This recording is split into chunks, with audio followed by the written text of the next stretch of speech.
تصبروا حتى تنفقوا مما تحبون وما تنفقوا من جنة الله به عليم. كل الطعام كان حلا لبني إسرائيل إلا ما حرم إسرائيل على نفسه من قبل أن تنزل التوراة. قل فأتوا بالتوراة فاتلوها إن كنتم صادقين. فمن افترى على الله الكذب من بعد ذلك فأولئك هم الظالمون. قل صدق الله فاتبعوا ملة إبراهيم حنيفا وما كان من المشركين. إن أول بيت وضع للناس الذي ببكة مباركا وهدى للعالمين فيه آيات بينات مقام إبراهيم ومن دخله كان آمنا ولله على الناس حج البيت من استطاع إليه سبيلا ومن كفر فإن الله غني عن العالمين. قل يا أهل الكتاب لم تكفرون بآيات الله والله شهيد على ما تعملون. قل يا أهل الكتاب لم تصدون عن سبيل الله من آمن تبغونها عوجا وأنتم شهداء ما الله غافل عما تعملون. يا أيها الذين آمنوا إن تطيعوا فريقا من الذين أوتوا الكتاب يردوكم بعد إيمانكم كافرين. وكيف تكفرون وأنتم تتلى عليكم آيات الله وفيكم رسوله ومن يعتصم بالله فقد هدي إلى صراط مستقيم. يا أيها الذين آمنوا اتقوا الله حق تقاته ولا تموتن إلا وأنتم مسلمون واعتصموا بحبل الله جميعا ولا تفرقوا واذكروا نعمة الله عليكم إذا كنتم أعداء فألف بين قلوبكم فأصبحتم بنعمته إخوانا وكنتم على شفا حفرة من النار فأنقذكم منها كذلك يبشر الله لكم آياته لعلكم تهتدون. ولتكن منكم أمة يدعون إلى الخير ويأمرون بالمعروف وينهون عن المنكر وأولئك هم المفلحون.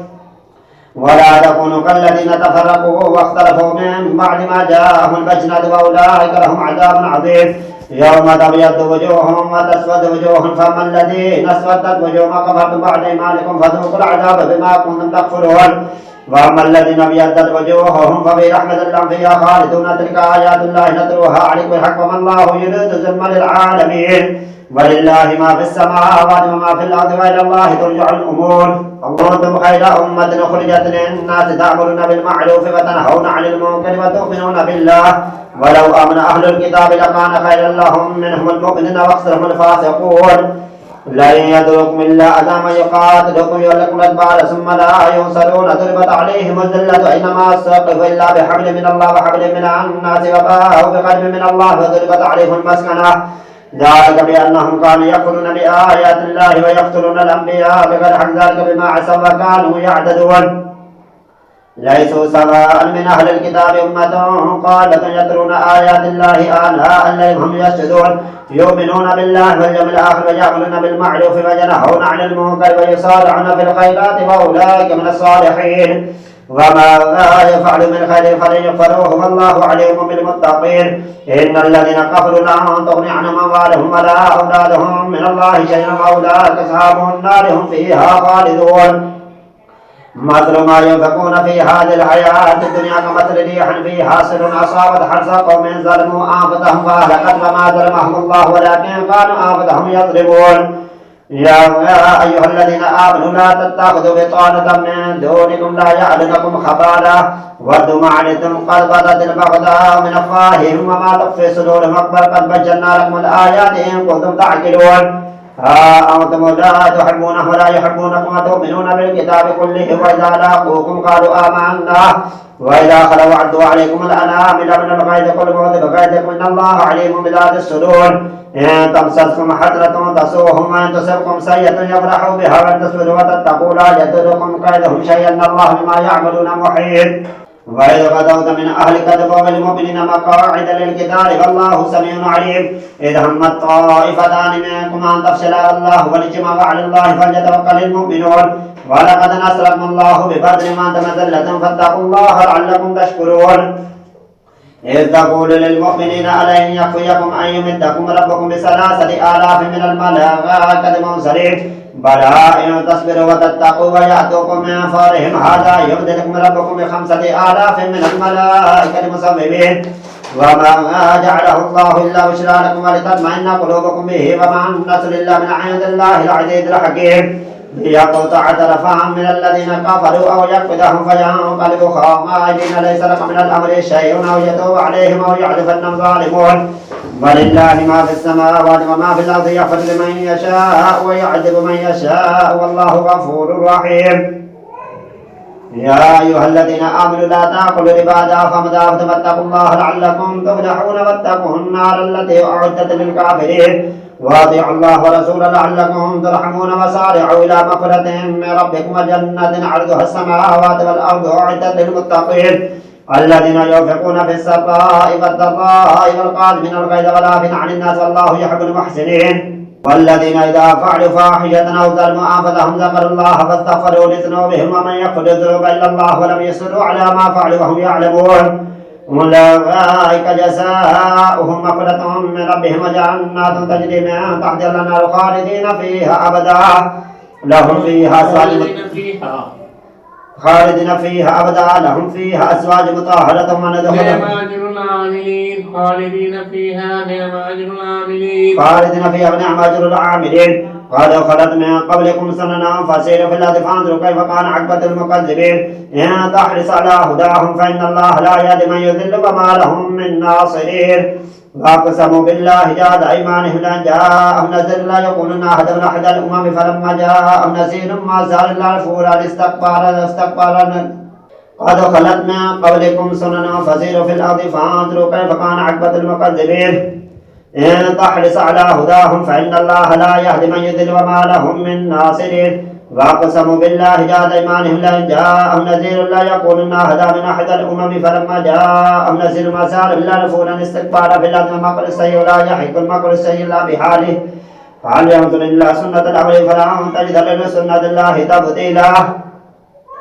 وما جعله الله إلا بشرى لكم وما جعله الله إلا بشرى لكم ولتطمئن قلوبكم به وما النصر إلا من عند الله العزيز الحكيم ليقطع طرفا من الذين كفروا أو يقبضهم فينقلبوا خائبين ليس لك من الأمر شيء أو يتوب عليهم أو يعذبهم فإنهم ظالمون فلله ما في السماوات وما في الأرض يغفر لمن يشاء ويعذب من يشاء والله غفور رحيم يا أيها الذين آمنوا لا تأكلوا الربا ضعفا مضاعفا واتقوا الله لعلكم تفلحون واتقوا النار التي أعدت للكافرين وأطيعوا الله ورسوله لعلكم ترحمون وسارعوا إلى مغفرة من ربكم وجنة عرضها السماوات والأرض أعدت للمتقين الذين ينفقون في السراء والضراء والكاظمين الغيظ والعافين عن الناس والله يحب المحسنين والذين إذا فعلوا فاحشة أو ظلموا أنفسهم ذكروا الله فاستغفروا لذنوبهم ومن يغفر الذنوب إلا الله ولم يصروا على ما فعلوا وهم يعلمون أولئك جزاؤهم مغفرة من ربهم وجنات تجري من تحتها الأنهار خالدين فيها ونعم أجر العاملين قد خلت من قبلكم سننا فسيروا في الأرض فانظروا كيف كان عقبة المكذبين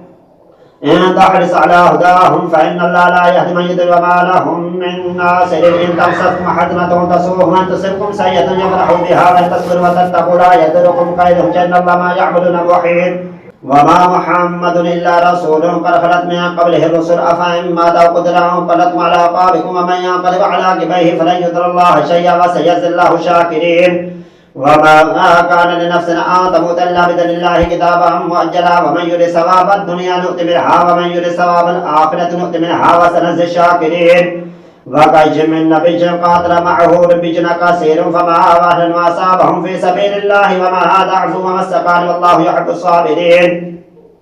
وما كان قولهم إلا قالوا ربنا اغفر لنا ذنوبنا وإسرافنا في أمرنا وثبت أقدامنا وانصرنا على القوم الكافرين فآتاهم الله ثواب الدنيا وحسن ثواب الآخرة والله يحب المحسنين يا أيها الذين آمنوا إن تطيعوا الذين كفروا يردكم على أعقابكم فتنقلبوا خاسرين بل الله مولاكم وهو خير الناصرين سنلقي في قلوب الذين كفروا الرعب بما أشركوا بالله ما لم ينزل به سلطانا ومأواهم النار وبئس مثوى الظالمين ولقد صدقكم الله وعده إذ تحسونه بإذنه حتى إذا فشلتم وتنازعتم في الأمر وعصيتم من بعد ما أراكم ما تحبون منكم من يريد الدنيا ومنكم من يريد الآخرة ثم صرفكم عنه ليبتليكم ولقد عفاكم والله ذو فضل على المؤمنين إذ تصعدون ولا تلقون على أحد والرسول يدعوكم في أخراكم فأصابكم غما بغم لكي لا تحزنوا على ما فات ولا ما أصابكم والله خبير بما تعملون ثم أنزل عليكم من بعد الغم أمنة نعاسا يخشى طائفة منكم وطائفة قد أحمدتم يظنون بالله وللحق ظن الجاهلية يقولون هل لنا من الأمر من شيء قل إن الأمر كله لله يخفون في أنفسهم ما لا يبدون لك يقولون لو كان لنا من الأمر شيء ما قتلنا هاهنا قل لو كنتم في بيوتكم لبرز الذين كتب عليهم القتل إلى مضاجعهم وليبتلي الله ما في صدوركم وليمحص ما في قلوبكم والله عليم بذات الصدور إن الذين تولوا منكم يوم التقى الجمعان إنما استزلهم الشيطان ببعض ما قسموا لقد عفا الله عنهم إن الله غفور حليم قد خلت من قبلكم سنن فسيروا في الأرض فانظروا كيف كان عاقبة المكذبين هذا بيان للناس وهدى وموعظة للمتقين ولا تهنوا ولا تحزنوا وأنتم الأعلون إن كنتم مؤمنين إن يمسسكم قرح فقد مس القوم قرح مثل وتلك الأيام نداولها بين الناس وليعلم الله الذين آمنوا ويتخذ منكم شهداء والله لا يحب الظالمين وليمحص الله الذين آمنوا ويمحق الكافرين أم حسبتم أن تدخلوا الجنة ولما يعلم الله الذين جاهدوا منكم ويعلم الصابرين ولقد كنتم تمنون الموت من قبل أن تلقوه فقد رأيتموه وأنتم تنظرون وقال الذين يا أيها الذين آمنوا لا تكونوا كالذين كفروا وقالوا لإخوانهم إذا ضربوا في الأرض أو كانوا غزا لو كان عندنا ما ماتوا وما قتلوا ليجعل الله ذلك حسرة في قلوبهم والله يحيي ويميت والله ما تعملون بصير ولئن قتلتم في سبيل الله ومتم لمغفرة من الله ورحمة خير مما يجمعون ولئن متم أو قتلتم لا إلى الله تحشرون فبما رحمة من الله لنت لهم ولو كنت فظا غليظ القلب لانفضوا من حولك فاعف عنهم واستغفر لهم وشاورهم في الأمر فإذا عزمت فتوكل على الله إن الله يحب المتوكلين إن ينصركم الله فلا غالب لكم وإن يخذلكم فما ذا الذي ينصركم من بعد وعلى الله فليتوكل المؤمنون وما كان لنبي أن يغل ومن يغل يأت بما غل يوم القيامة ثم توفى كل نفس ما كسبت وهم لا يظلمون أفمن اتبع رضوان الله كمن باء بسخط من الله ومأواه جهنم بئس المصير هم درجات عند الله والله بصير بما يعملون لقد من الله على المؤمنين إذ بعث فيهم رسولا من أنفسهم يتلو عليهم آياته ويزكيهم ويعلمهم الكتاب والحكمة وإن كانوا من قبل لفي ضلال مبين أولما أصابتكم مصيبة قد أصبتم مثليها قلتم أن هذا قل هو من عند أنفسكم إن الله على كل شيء قدير وما أصابكم يوم التقى الجمعان فبإذن الله وليعلم المؤمنين وليعلم الذين نافقوا وقيل لهم تعالوا قاتلوا في سبيل الله وادفعوا قالوا لو نعلم قتالا لاتبعناكم هم للكفر يومئذ أقرب منهم للإيمان يقولون بأفواههم وليس في قلوبهم والله أعلم ما يقولون يقولون بأفواههم ليس لك يقولون بأفواههم ما ليس في قلوبهم يقولون ليس بما في قلوبهم قل إن الأمر يقولون بأفواههم ما ليس في قلوبهم والله أعلم بما يكتمون والله أعلم ما يكتمون الذين قالوا لإخوانهم وقعدوا لو أطالوا ما قتلوا قل فادروا أنفسهم إن كنتم صادقين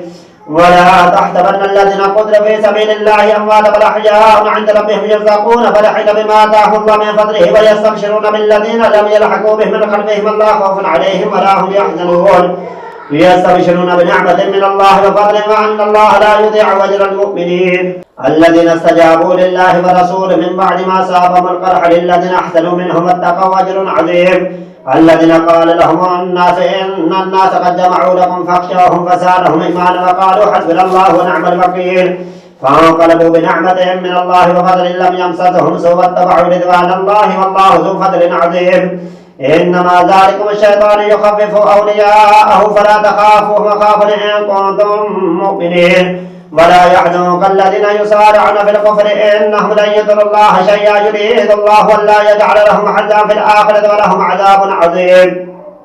إن الذين اشتروا الكفر بالإيمان لن يضروا الله شيئا ولهم عذاب عليم ولا يحسبن الذين كفروا أنما نملي لهم خير لأنفسهم إنما نملي لهم ليزدادوا إثما ولهم عذاب مهين ما كان الله ليجزي المؤمنين على ما أنتم عليه حتى يميز الخبيث من الطيب وما كان الله ليطلعكم على الغيب ولكن الله يجتبي من رسله من يشاء فاؤمنوا بالله ورسله وإن تؤمنوا وتتقوا فلكم أجر عظيم ولا يحسبن الذين يبخلون بما آتاهم الله من فضله هو خير لهم بل هو شر لهم سيطوقون ما بخل به يوم القيامة ولله ميراث السماوات والأرض والله ما تعملون خبير لقد سمع الله قول الذين قالوا إن الله فقير ونحن أغنياء سنكتب ما قال وقتله الأنبياء بغير حق ونقول ذوقوا عذاب الحريق ذلك بما قدمت أيديكم أن الله ليس بظلام للعبيد الذين قالوا إن الله عهد إلينا ألا نؤمن لرسول حتى يأتينا بقربان تأكله النار قل قد جاءكم رسل من قبل بالبينات وبالذي قلتم فلم قتلتموهم إن كنتم صادقين فإن كذبوك فقد كذب رسل من قبلك جاءوا بالبينات والزبر والكتاب المنير كل نفس ذائقة الموت وإنما توفون أجوركم يوم القيامة فمن زحزح عن النار ودخل الجنة فقد فعل وما الحياة الدنيا إلا متاع الغرور لتبلغن في أموالكم ولتسمعن من الذين أوتوا الكتاب من قبلكم ومن الذين أشركوا أذى كثيرا وإن تصبروا وتتقوا فإن ذلك من عزم الأمور وإذا أخذ الله ميثاق الذين أوتوا الكتاب لتبيننه للناس ولا تكتمونه فنبذوه وراءوا فاشتروا به ثمنا قليلا فبئس ما يشترون لا تحسبن الذين يفرحون بما آتوا ويحبون أن يحمدوا بما لم يفعلوا فلا تحسبن بمفازة على عذاب ولهم عذاب أليم ولله ملك السماوات والأرض والله على كل شيء قدير إن في خلق السماوات والأرض واختلاف الليل والنهار لآيات لأولي الألباب الذين يذكرون الله قياما وقعودا على جنوبهم ويتفكرون في خلق السماوات والأرض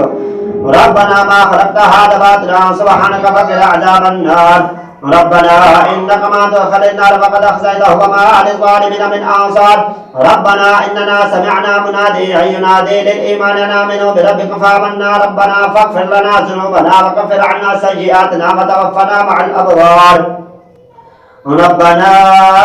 وآتنا ما وعدتنا على رسلك ولا تخزنا يوم القيامة إنك لا تخلف الميعاد فاستجاب لهم ربهم أني لا أضيع عمل عامل منكم من ذكر أو أنثى بعدكم من بعد فالذين هاجروا وأخرجوا من ديارهم وأوذوا في سبيلي وقاتلوا وقتلوا لأكفرن عنهم سيئاتهم ولأدخلنهم جنات تجري من تحتها الأنهار ثوابا من عند الله والله عنده حسن الثواب لا يغرنك تقلب الذين كفروا في البلاد متاعا قليلا ثم مأواهم جهنم وبئس المهاد لكن الذين اتقوا ربهم لهم جنات تجري من تحتها الأنهار خالدين فيها نزلا من عند الله وما عند الله خير للأبرار وإن من أهل الكتاب لمن يؤمن بالله وما أنزل عليكم من الكتاب والحكمة يعظكم واتقوا الله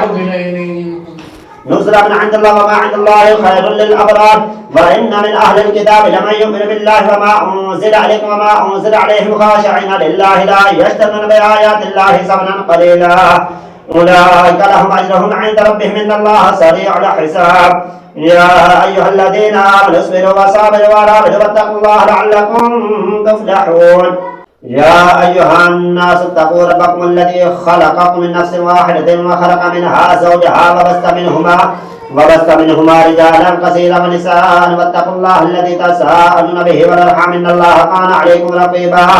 وآتوا اليتامى أموالهم ولا تتبدلوا الخبيث بالطيب ولا تأكلوا أموالهم إلى أموالكم إنه كان حوبا كبيرا وإن خفتم ألا تقسطوا في اليتامى فانكحوا ما طاب لكم من النساء مثنى وثلاث ورباع فإن خفتم ألا تعدلوا فواحدة أو ما ملكت أيمانكم ذلك أدنى ألا تعولوا فآتوا النساء صدقاتهن نحلة فإن تبن لكم عن شيء منه نفسا فكلوه هنيئا مريئا ولا تؤتوا سفهاء أموالكم التي جعل الله لكم قياما وارزقوهم فيها واكسوهم وقولوا لهم قولا معروفا وابتلوا اليتامى حتى إذا بلغوا النكاح فإن آنستم منهم رشدا فادفعوا إليهم أموالهم ولا تأكلوها إسرافا وبدارا أن يقبلوا ومن كان غنيا فليستعفف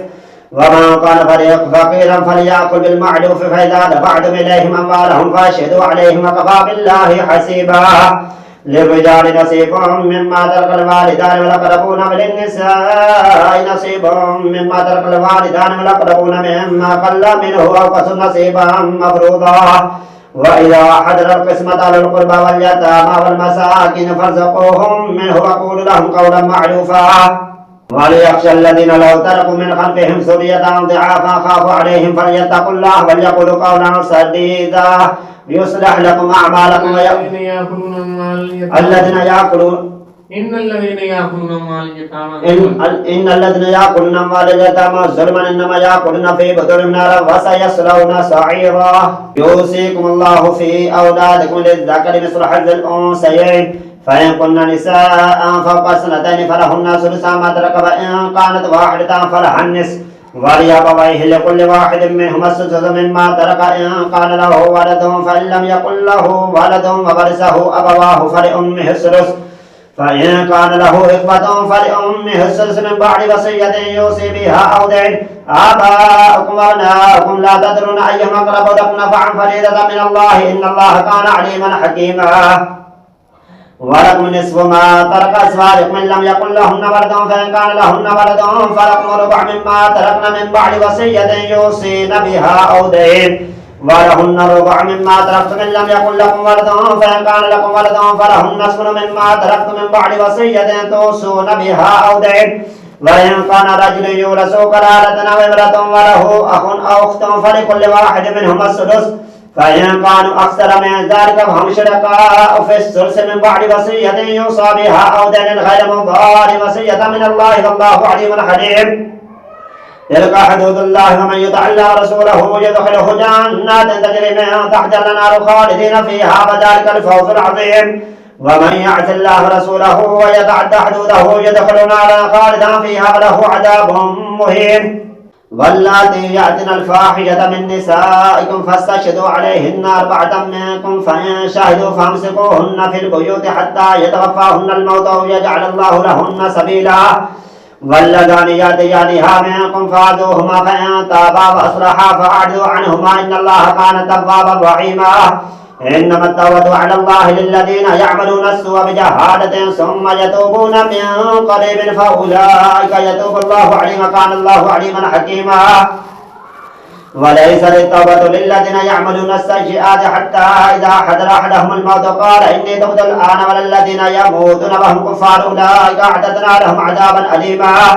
يا أيها الذين آمنوا لا يحل لكم أن ترثوا النساء كرها ولا تعدلوهن لتذهبوا ببعض ما آتيتموهن إلا أن يأتين بفاحشة مبشرة وعاشروهن بالمعروف فإن كرهتموهن فعسى أن تكرهوا شيئا ويجعل الله فيه خيرا كثيرا. وإن أردتم استبدال زوج مكان زوج وآتيتم إحداهن قنطارا فلا تأخذوا منه شيئا تأخذونه بهتانا وإثما مبينا. وكيف تأخذونه وقد أفضى بعضكم إلى بعض وأخذنا منكم ميثاقا غليظا. ولا تنكحوا ما نكح آباؤكم من النساء إلا ما قد سلف إنه كان فاحشة ومقتا وساء سبيلا. حرمت عليكم أمهاتكم وبناتكم وأخواتكم وعماتكم وخالاتكم وبنات الأخ وبنات الأخت وأمهاتكم اللاتي أرضعنكم وأخواتكم من الرضاعة وأمهات نسائكم وربائبكم اللاتي في حجوركم من نسائكم اللاتي دخلتم بهن فإن لم تكونوا دخلت بهن فلا جناح عليكم وحلائل أبنائكم الذين من أصلابكم أن تجمعوا بين الأختين إلا ما قد سلف إن الله كان غفورا رحيما. والمحسنات من النساء إلا ما ملكت أيمانكم كتاب الله عليكم وأحل لكم ما وراء ذلكم أن تبتغوا بأموالكم محسنين غير مسافحين فما استمتعتم به منهن فآتوهن أجورهن فريضة ولا جناح عليكم فيما تراضيتم بمال الفريضة إن الله كان عليما حكيما. ومن لم يستطع منكم طولا أن ينكح المحصنات المؤمنات فمما ملكت أيمانكم من فتياتكم المؤمنات والله أعلم بإيمانكم بعضكم من بعض فانكحوهن بإذن أهلهن وآتوهن أجورهن بالمعروف محسنات غير مصافحات ولا متخذات أخدان فإذا أحسن فإن أتين بفاحشة فعليهن نصف ما على المحسنات من العذاب ذلك لمن خشي العنة منكم أن تصبروا خير لكم والله غفور رحيم. يريد الله ليذهب عنكم رجس أهل البيت ويطهركم تطهيرا. يريد الله ليبين لكم ويهديكم سنن الذين من قبلكم. يريد الله ليبين لكم ويهديكم سنن الذين من قبلكم ويتوب عليكم والله عليم حكيم. والله يريد أن يتوب عليكم ويريد الذين يتبعون الشهوات أن تميلوا ميلا عظيما. يريد الله أن يخفف عنكم وخلق الإنسان ضعيفا. يا أيها الذين آمنوا لا تأكلوا أموالكم بينكم بالباطل إلا أن تكون تجارة عن تراض منكم ولا تقتلوا أنفسكم إن الله كان بكم رحيما. ومن يفعل ذلك عدوانا وظلما فسوف نصليه نارا وكان ذلك على الله يسيرا. إن تجتنبوا كبائر ما تنهون عنه نكفر عنكم سيئاتكم وندخلكم مدخلا كريما. ولا تتمنوا ما فضل الله به بعضكم على بعض للرجال نصيب مما اكتسبوا وللنساء نصيب مما اكتسبوا واسألوا الله من فضل إن الله كان بكل شيء عليما. ولكل جعلنا موالي مما ترك الوالدان والأقربون والذين عقدت أيمانكم فآتوه نصيبا إن الله كان على كل شيء شهيدا. الرجال قوامون على النساء بما فضل الله بعضهم على بعض وبما أنفقوا من أموالهم فالصالحات قانتات حافظات للغيب بما حفظ الله. واللاتي تخافون نشوزهن فاعظوهن واهجروهن في المضاجع واضربوهن فإن أطعنكم ولا تبغوا عليهن سبيلا إن الله كان عليا كبيرا. وإن خفتم شقاق بينهما فابعثوا حكما من آله وحكما من آلها إن يريدا إصلاحا يوفق الله بينهما إن الله كان عليما خبيرا. واعبدوا الله ولا تشركوا به شيئا وبالوالدين إحسانا وبذي القربى واليتامى والمساكين والجار ذي القربى والجار الجنب والصاحب بالجنب وابن السبيل وما ملكت أيمانكم إن الله لا يحب من كان مختالا فخورا. الذين يبخلون ويأمرون الناس بالبخل ويختمون ما آتاهم الله من فضله وأعتدنا للكافرين عذابا مهينا. والذين ينفقون أموالهم رياء الناس ولا يؤمنون بالله ولا باليوم الآخر ومن يكن الشيطان له قرينا فساء قرينا. وماذا عليهم لو آمنوا بالله واليوم الآخر وأنفقوا مما رزقهم الله وكان الله بهم عليما. إن الله لا يظلم مثقال ذرة وإن تك حسنة يضاعفها ويؤت من لدنه أجرا عظيما. فكيف إذا جئنا من كل أمة بشهيد وجئنا بك على هؤلاء شهيدا. يومئذ يود الذين كفروا وعصوا الرسول لو تسوى بهم الأرض لا يكتمون الله حديثا. يا أيها الذين آمنوا لا تقربوا الصلاة وأنتم سكارى حتى تعلموا ما تقولون ولا جنبا إلا عابري سبيل حتى تغتسلوا. وإن كنتم مرضى وعلى سفر أو جاء أحد منكم من الغائط لامستم النساء فلم تجدوا ماء فتيمموا سعيدا طيبا فامسحوا بوجوهكم وأيديكم إن الله كان عفوا غفورا. ألم تر إلى الذين أوتوا نصيبا من الكتاب يشترون الضلالة ويريدون أن تضلوا السبيل والله أعلم بأعدائكم وكفى بالله وليا وكفى بالله نصيرا. من الذين هادوا يحرفون الكلم عن مواضعه ويقولون سمعنا وعصينا واسمع غير مسمع ورانا ليس بألسنة وطعنا في الدين ولو أنهم قالوا سمعنا وأطعنا واسمع وانصرنا لكان خيرا لهم وأقوم ولكن لعنهم الله بكفرهم فلا يؤمنون إلا قليلا. يا أيها الذين أوتوا الكتاب آمنوا بما نزلنا مصدقا لما معكم من قبل أن نطمس وجوها فنردها على أدبارها أو نلعنهم كما لعنا أصحاب السبت وكان أمر الله مفعولا. إن الله لا يغفر أن يشرك به ويغفر ما دون ذلك لمن يشاء ومن يشرك بالله فقد افترى اسما عظيما. ألم تر إلى الذين يزكون أنفسهم بل الله يزكي من يشاء ولا يظلمون فتيلا أنظر كيف يفترون على الله كذب وكفى به إثما مبينا. ألم تر إلى الذين أوتوا نصيبا من الكتاب يؤمنون بالجبت والطاغوت ويقولون للذين كفروا هؤلاء أهدى من الذين آمنوا سبيلا. أولئك الذين لعنهم الله ومن يلعن الله فلن تجد له نصيرا. أو لهم نصيب من الملك فإذا لا يؤتون الناس نقيرا يحسدون الناس على ما آتاهم الله من فضله فقد آتينا آل إبراهيم الكتاب والحكمة وآتيناهم ملكا عظيما. فمنهم من آمن به ومنهم من صد عنه وكفى بجهنم سعيرا. إن الذين كفروا بآياتنا سوف نصليهم نارا كلما نضجت جلودهم بدلناهم جلودا غيرها ليذوقوا العذاب إن الله كان عزيزا حكيما. والذين آمنوا وعملوا الصالحات سندخلهم جنات تجري من تحتها الأنهار خالدين فيها أبدا لهم فيها أزواج مطهرة وندخلهم ظلا ظليلا. إن الله يأمركم أن تؤدوا الأمانات إلى أهلها وإذا حكمتم بين الناس أن تحكموا بالعدل إن الله نعم ما يعظكم إن الله كان سميعا بصيرا. يا أيها الذين آمنوا أطيعوا الله وأطيعوا الرسول وأولي الأمر منكم فإن تنازعتم في شيء فردوه إلى الله ورسوله إن كنتم تؤمنون بالله واليوم الآخر ذلك خير وأحسن تأويلا. انظر إلى الذين يزعمون أنهم آمنوا بما أنزل إليك وما أنزل من قبلك يريدون أن يتحاكموا إلى الطاغوت وقد أمروا أن يكفروا به ويريد الشيطان أن يضلهم ضلالا بعيدا. وإذا قيل لهم تعالوا إلى ما أنزل الله وإلى الرسول رأيت المنافقين يصدون عنك صدودا. فكيف إذا أصابتهم مصيبة بما قدمت أيديهم ثم جاءوك يحلفون بالله إن أردنا إلا إحسانا وتوفيقا. أولئك الذين يعلم الله ما في قلوبهم فأعرض عنهم وعدهم وقل لهم في أنفسهم قولا بليغا. وما أرسلنا من رسول إلا ليطاع بإذن الله ولو أنهم ظلموا أنفسهم جاءوك فاستغفروا الله واستغفر لهم الرسول لوجدوا الله توابا رحيما. فلا وربك لا يؤمنون حتى يحكموك فيما شجر بينهم ثم لا يجدوا في أنفسهم حرجا مما قضيت ويسلموا تسليما. ولو أنا كتبنا عليهم أن يقتلوا أنفسكم ويخرجوا من دياركم ما فعلوا إلا قليل منهم ولو أنهم فعلوا ما يوعدون به لكان خيرا لهم وأشد تثبيتا. وإذا لآتينا من لدنا أجرا عظيما ولهديناهم صراطا مستقيما. ومن يطع الله ورسوله فأولئك مع الذين أنعم الله عليهم من النبيين والصديقين والشهداء والصالحين وحسن أولئك رفيقا. ذلك الفضل من الله وكفى بالله عليما.